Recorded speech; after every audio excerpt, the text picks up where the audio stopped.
প্রিয় দর্শক, আজকের এই ভিডিওর মাধ্যমে আপনাদেরকে নিয়ে যাব আজ থেকে 201 বছর আগে 1825 সালের জয়সলমীরের এক অভিশপ্ত গ্রামে।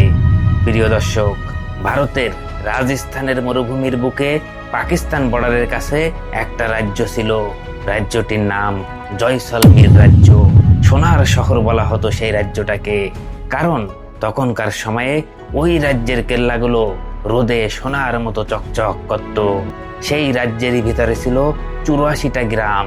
তার মধ্যে সবচেয়ে ধনী গ্রাম ছিল কুলধারা নামের একটি গ্রাম, যেখানে পালিওয়াল ব্রাহ্মণরা বসবাস করত। কিন্তু আজ থেকে 201 বছর ধরে ওই কুলধারা গ্রামে কোনো মানুষ থাকে না।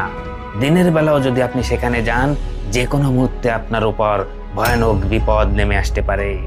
আর রাতের বেলা ওই জায়গায় প্রবেশ করা সম্পূর্ণ নিষিদ্ধ। প্রিয় দর্শক, 1825 সাল অর্থাৎ আজ থেকে 201 বছর আগে, তখন ওই জয়সলমীর রাজ্যের রাজা ছিলেন মহারাওয়াল গস সিং, আর তার ডান হাত ছিল জয়সলমীর রাজ্যের সবচেয়ে প্রভাবশালী মন্ত্রী সালিম সিং। সালিম সিং ছিল খুবই অত্যাচারী।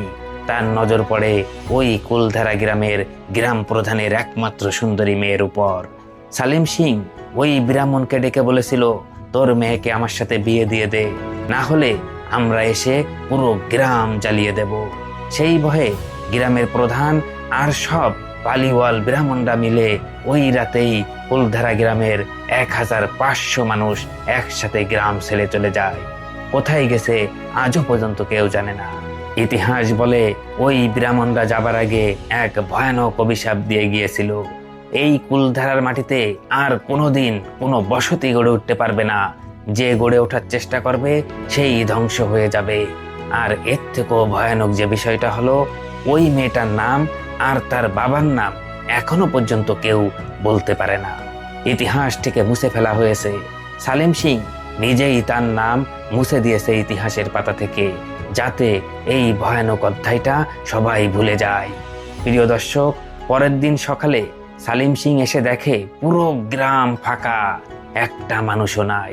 তখন থেকে এখনো পর্যন্ত 201 বছর ধরে ওই কুলধারা গ্রামে এখনো কোনো বসতি গড়ে ওঠেনি।